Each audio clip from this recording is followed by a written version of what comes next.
Welcome back to Focus on Africa. Now, people in Chad go to the polls on Monday for the first time since April 2021, following the death of President Idriss Deby. He was killed on the battlefield by rebels after ruling Chad with an iron fist for 30 years. His son, Mahamat Deby, the interim leader, is a favorite to win the election. His main challenger will be Succé Masra, who used to be the country's best-known opposition leader. But after returning from living in exile late last year, Masra made a deal with Deby and was appointed his prime minister in January.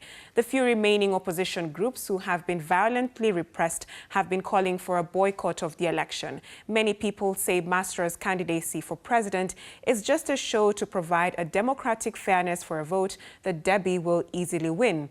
The authorities in Chad have cleared 10 candidates for this year's long-awaited presidential election, barring two fierce opponents of the military government from standing, the outspoken Nasur Ibrahim Kusami and Rakis Amat Saleh. Let's now cross over to Chad, the capital N'Djamena, and speak to the BBC's Paul G, who's joining us in N'Djamena. So, Paul, what's the mood like, seeing that it's only a few days to the presidential election? It's quite a boisterous mood here, Rhoda. Rambunctious streets of N'Djamena, actually. Different people thronging the streets, chanting songs for their different candidates. And over the last couple of days, we've witnessed here in the capital N'Djamena, but also across the country, a confluence of hope and also of despair. Hope that it is time for Chad to transition into democracy, for the country to, delve into what the people say is a new phase, while there are others who say that there is definitely nothing to be hopeful for, because as they say, they've lived for so long with the problems, hunger, poverty, unemployment, poor health conditions. So for most people, it's just another event organized by authorities. So if we look at the constitution and what many election observers are saying, Mahamat Deby was not supposed to take part in this particular election. So how free and fair will this election be? That's right, Rhoda. When Mahamat Deby assumed the leadership of the Military Transitional Council in 2021, he promised not to go in for elections but hand over governance after 18 months. However, they extended that 2 years, and here we are with him being the candidate for the United Chad Coalition.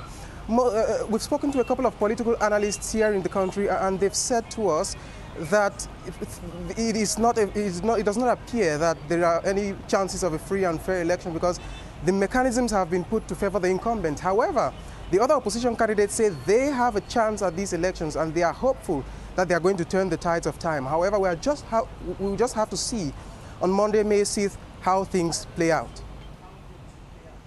And speaking of turning the tide, if we look at the particular belt where you're in, that's the Sahel belt, quite a number of countries are still under military regime. How important are these particular elections in shaping how the remaining countries will be able to return the country back to civilian rule?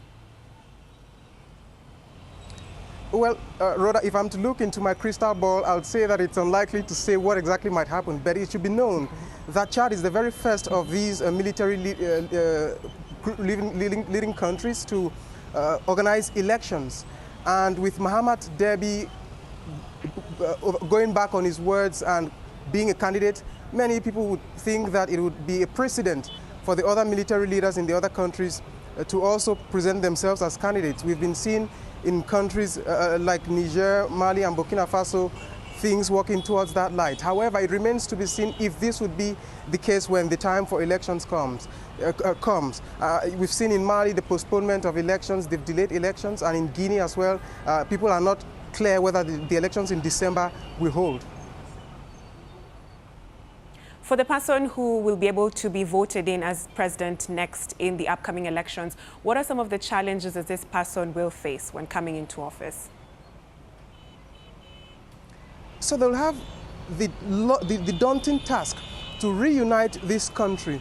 In the last couple of years, especially the last 3 years, the country has been riddled with rights violations, with repression. Press freedoms, many say, is not actually positive in this country. And over the last couple of years, some people have been killed in protests. Some people say it is time for the country to witness true reconciliation. And that's what some of the candidates here are pitching. They say that they are going to reunite the country. They are going to resolve the divide between the North and the South. They are going to make education a priority. These are some of the burning issues that people would have, to address. And also the issue of poverty, because Chad is one of the poorest countries in the world, and 42% of people in this country live below the poverty line of $2 per day. And that should tell you that the next president of this country should get to work to ensure that things run as they should.